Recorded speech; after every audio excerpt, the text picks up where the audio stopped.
네, 우리 헌정사상 첫 번째 국회 예산결산특별위원장 김현미 위원장 오늘 초대했습니다. 만나보겠습니다. 안녕하십니까? 네, 안녕하세요. 축하드립니다. 고맙습니다. 네. 어제 그러니까 예결특위 첫 회의를 주재하셨고 네. 우리 헌정사상 처음 있는 그 그림이었거든요. 여성위원장이 네. 주재를 하는 게 어떠셨습니까, 소회가? 국회 이제 회의장이 본회의장이 있고 예결위 회의장이 있는데 두 개가 모양은 비슷한데 사이즈만 좀 다릅니다. 그런데 그렇죠. 그 단상에 처음 올라가게 돼가지고 네. 굉장히 좀 긴장이 좀 됐습니다. 그런데 무사히 의원님들께서 도와주셔서 첫 회의를 잘 마쳤습니다. 예, 네. 화면 한번 보겠습니다. 지금 이게 딱 마주보고 있지 않습니까? 예. 예결위 회의장이. 그러니까 예. 본회의장이랑 거의 비슷하게 생겼는데 규모만 작은 예. 그 장에 지금 활짝 웃으시는데요. 자, 그 회의를 주재하는 모습입니다. 지금까지 우리 국회에 여성 의장단이 있었던 적이 없습니다. 없죠? 네. 국회의장이나 부의장을 여성이 한 적은 없고요. 네. 상임위원장을 하고 이번에 예결위를 처음 제가 하게 되고 그랬습니다. 네. 그러면 김현미 예결위원장님의 다음 목표는 이제 국회 본회의장에서. 아유, 아닙니다. 아닙니다. 네. 자, 저희가 그 김현미 위원장님 잠깐 소개를 하고 있습니다. 1962년생이시고 노무현 대통령 때 청와대 정무 2비서관 하셨고요. 언론비서관하고. 네. 그리고 이제 삼선 의원 이번에 되셨고 세월호 국정조사 때 야당 간사하셨고 헌정사상 첫 번째 여성 예결위원장이십니다. 일단 당장 당면 과제가 추가 경정 예산안이죠. 네. 정부는 10조 원 정도인데 규모는 적정하다고 보십니까?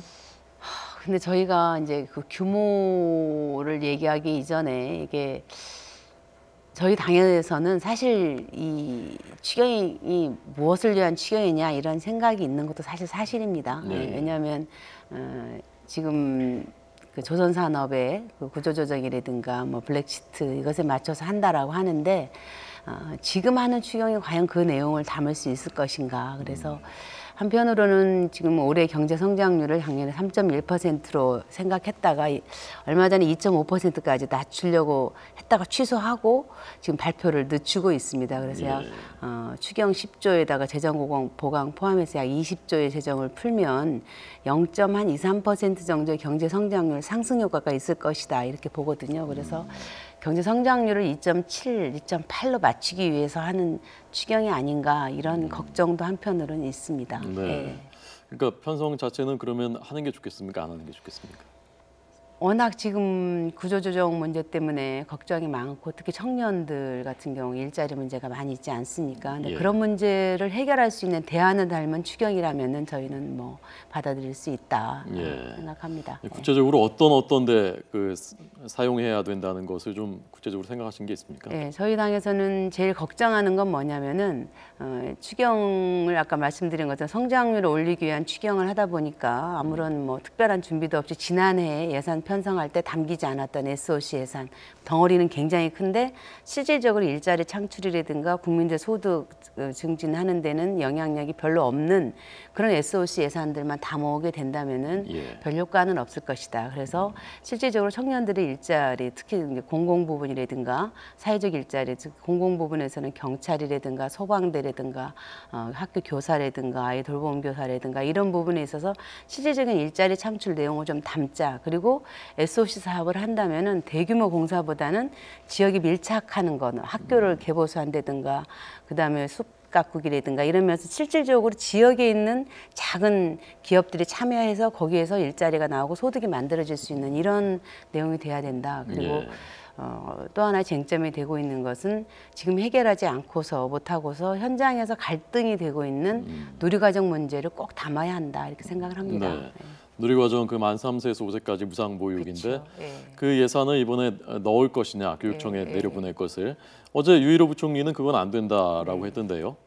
지금 정부에서 이야기하는 건 뭐냐면 이번에 세입 경정을 통해서 약 10조의 재원을 마련하기 때문에 그중에서 교육재정 교부금이 20.27%니까 약 2조 정도가 내려가니까 그 돈으로 누리과정 예산 1조 7천억 정도 되는 거를 쓰면 되지 않느냐 이렇게 주장을 하고 계십니다. 그러나 엄밀하게 말하면은 이번에 마련하는 추경의 재원이 세금을 올해 세금을 많이 걷었습니다. 그래서 세금이 더 많이 거친 세원을 가지고 지금 쓰는 거거든요. 그러니까 엄밀하게 말하면 이번에 추경 재원은 내년에 쓸 돈이에요. 그러니까 내년에 지방교육청에 당연히 내려가서 내년 지방교육청에서 쓸 돈을 땡겨다가 올해 지금 풀지 못하는 누리과정 예산을 쓰라 그렇게 얘기하면 교육청에서는 올해도 돈 안 주고 내년에 쓸 돈까지 땡겨서 주면 우리는 어떡하냐 이게 지금 지방교육청의 하소연입니다. 예. 얼마쯤 배정하는 게 적정하다고 생각하십니까? 누리과정에서. 지금 현재 1조 7천억 정도가 1조 7천억. 부족하니까 예, 예. 그 배정을 하고 내년에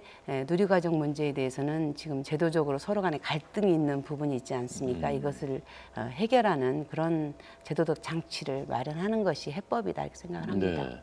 최근에 감사원에서는 그 예산은 시도교육청들이 우선 편성하는 게 맞다. 법에 그렇게 돼 있고 그리고 실제 감사해 보니까 11개 중에서 9개 교육청은 여력도 있더라 할 만한 그 감사 결과가 내놨지 않습니까? 거기에 대해서는 제가 이제 교육감님들한테 여쭤봤거든요. 예. 그랬더니 이제 교육감님들에게 억울하다고 이야기를 하시고요. 특히나 감사원에서 그 법에 대한 해석을 하는 것은 감사원은 법률에 대해서 해석하는 기관이 아니거든요. 네. 그러니까 지금 법에는 보육은 보건복지부 사업으로 되어 있는데 예산은 지방교육청에서 부담하라고 하니까 지방교육청 입장에서는 법에도 없는 일을 시행령에다가 만들어 놓고 떠미는 것은 이것은 법에 어긋나는 일이다 이렇게 이야기를 하고 있고 예. 저희도 기방교육청에서 문제 제기하는 것이 타당하다고 생각을 합니다. 그래서 이 법과 시행령의 충돌이 현장에서 일어나는 갈등 문제를 이번 국회에서는 올해에는 반드시 해결해 줘야 된다. 그래야 이 문제가 매년 지금 발생하게 되지 않겠습니까? 지금 문제 해결에 주는 길을 찾는 것이 국회가 해야 될 도리다 생각합니다. 네.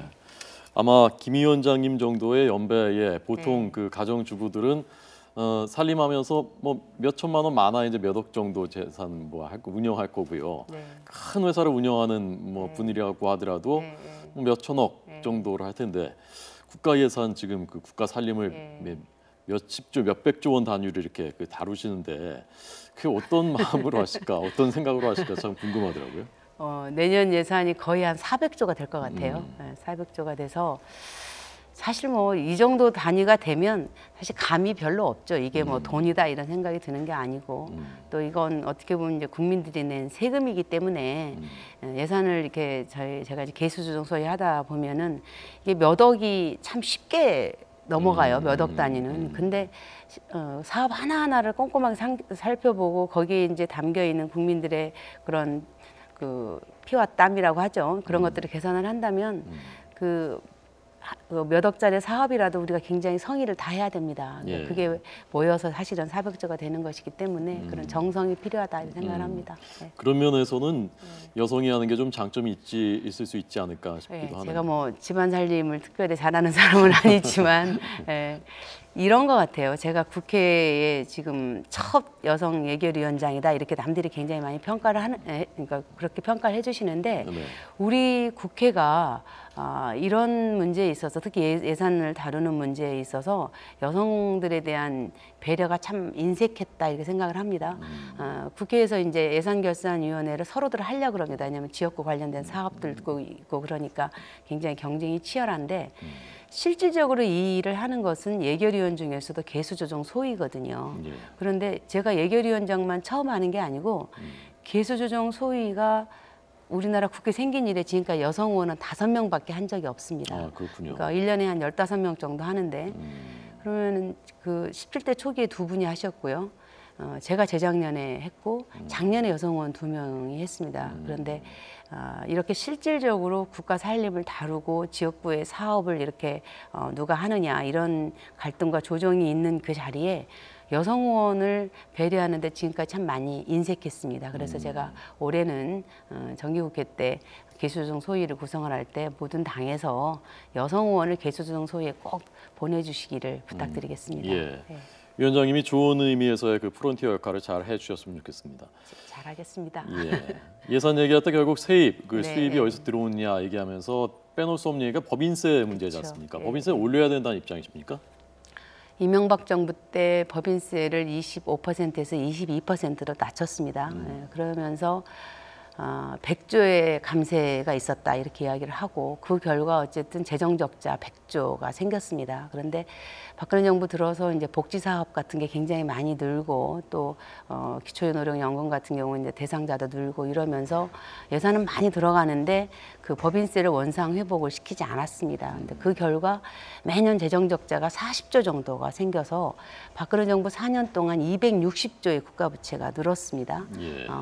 노무현 대통령 정부가 끝날 때 299조의 국가부채였는데 박근혜 정부가 끝날 때가 되면 700조의 국가부채가 되어서 이 정부가 항상 이야기하는 게 뭐였냐면은 GDP 대비 30% 중반대로 우리나라의 국가부채를 유지하면은 건전성을 유지할 수 있다 이렇게 이야기했는데 올해 이미 40%를 넘었습니다. 그런데 국가 재정 상태가 좋지 않은 나라들의 공통점은 40%를 넘기면서부터 급속하게 악화되거든요. 그래서 이제는 우리가 재정 건전성 문제에 대해서 생각해야 된다. 우리나라가 저출산 고령화 사회에 이미 진입을 했고 복지 수요는 굉장히 늘어나가고 또 청년 일자리 문제라든가 이렇게 우리가 적극적으로 재정해야 될 일들이 많은데 세입 대책 없이 계속 지출을 늘려나가다 보면은 나중에 우리가 우리 후손들에게 빚더미인 나라를 물려주지 않겠습니까? 그래서 모두가 다 세금을 더 올리자 이렇게 하는 게 아니라 가장 담세 능력이 있는 돈을 낼 만한 그런 데서부터 세금을 더 내자. 그게 저희 당에서는 기업에서 과표 구간이 500억이 넘는 기업들에 한해서 법인세를 25%로 환원하자. 그러면 전체 약 0.1% 정도 되고 예. 세수가 연 3조 정도 늘게 됩니다. 그런데 이렇게 하지 않고서 세수가 부족하니까 자꾸 찾는 게 이제 서민들에 대한 증세, 담배값 인상이라든가 이런 게 나타나게 돼서 조세 정의에 맞지도 않고 또 국가의 재정 건전성을 이뤄내지도 못하고 재정적으로 굉장히 악화되니까 써야 될 때 돈을 못 쓰고 이런 문제가 생기기 때문에 이제는 정말 전향적으로 검토해야 되지 않을까. 700조의 국가부채를 넘겨주고 정권이 끝난다면 좀 아쉽지 않겠습니까? 예. 네. 다음 정권은 이어받으실 것 같은 입장에서 말씀하시는 것 같은데요. 네, 저희가 좀 빚 없는 빚이 좀 적은 정부를 올려받고 싶습니다. 네. 네. 정부 입장은 미국, 중국, 일본 다 지금 법인세 내려서 떠난 기업들도 돌아오게 하려고 하고 있고 우리가 OECD 평균보다 낮고 그리고 홍콩이나 뭐 싱가포르 같은 경쟁 국가들은 16, 17밖에 안 된다 세율이라는 입장이거든요. 그게 이제 평균치로 봐서 그러는 거고요. 우리보다 법인세가 높은 나라들도 있고요. 그래서 모든 기업에 대해서 법인세를 올리자 저희가 이렇게 이야기를 하는 게 아니고요. 과표 구간은 500억이 넘는 그러니까 다 떼고 500억의 수익을 내는 거니까 그건 어마어마하게 버는 거거든요. 예. 그런 데서부터 해주셔야지. 그거 안 하니까 지금 2008년에 비해서요. 2014년에 그 재벌 대기업이 가지고 있는 사내 유보금이 800조가 넘었습니다. 그러니까 한쪽에서는 그 정부에서도 이야기하는 게 뭐냐면 세금을 깎아주면 그걸 가지고 투자를 한다 기업이. 예. 그러면 거기에서 일자리가 만들어지고 거기서 국민 소득이 올라가기 때문에 이게 옳은 길이다 이렇게 주장을 해서 이 정책을 했습니다. 그런데 실질적으로 이 감세 정책을 하고서 5년, 6년이 지난 후에 보게 되니까 투자는 전혀 늘지 않고 기업의 사내 유보금만 쌓이고 거기에 다니는 국민들은 일자리가 그만큼 투자를 안 하니까 일자리가 줄어들어서 소득이 줄고 이런 상태로 나와서 OECD 같은 경우에도 더 이상 대한민국이 지금과 같은 대기업을 중심으로 하는 정책에서 이제 벗어나야 한다 이런 권고를 하는 지경에 왔습니다. 그래서 네. 이제라도 정책의 전환이 있어야 된다고 생각합니다. 예. 네. 국회에서 몇백 조 이렇게 들여다보시다가 집에 가셔서 살림하실 때 어떠십니까? 집에 살림을 좀 열심히 해야 되는데 잘 못해서. 예, 알겠습니다. 헌정사상 최초의 예산결산특별위원장으로서 우리 나라 살림 잘 보살펴 주시고요. 또 국회 본연의 업무인 감시와 견제도 잘 해주시기를 부탁드리겠습니다. 국민들이 낸 세금 한 푼 한 푼이 얼마나 열심히 노력한 땀의 결과라는 것을 잘 알고 있기 때문에 한 푼도 허투루 되지 않도록 꼼꼼하게 샅샅이 잘 들여다보고 챙기겠습니다. 예, 오늘 나와주셔서 고맙습니다. 네, 잘 들었습니다. 고맙습니다.